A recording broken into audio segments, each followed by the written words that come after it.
இன்றைய நாளில் கூட கர்த்தர் உங்களை பார்த்து சொல்கிறார், ஆதியாகமம் 12:2, நான் உன்னை பெரிய ஜாதியாக்கி உன்னை ஆசீர்வதித்து உன் பேரை பெருமைப்படுத்துவேன், நீ ஆசீர்வாதமாயிருப்பாய்.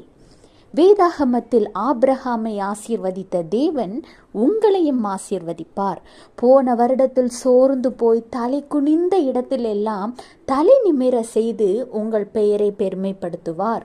ஆசீர்வாதம் குறைந்திருந்த உங்கள் வாழ்க்கையை அவர் இரட்டிப்பாக ஆசீர்வதிப்பார். உங்கள் சந்ததியை பெருக செய்து உங்களை பெரிய ஜாதியாக்கி உங்களை ஆசீர்வதிப்பார். ஆண்டவருடைய ஆசீர்வாதங்களை நீங்கள் சுதந்திரித்து கொள்ள நீங்கள் ஒன்றே தான் செய்யணும், விசுவாசிக்க வேண்டும். ஆண்டவர் வாக்கு தந்தால் அவர் வாக்கு மாறாதவர். என் வாழ்க்கையில் ஏற்ற சமயத்தில் அவருடைய வாக்கு தந்தங்கள் ஆம் என்றும் ஆமேன் என்றும் நடக்கும்.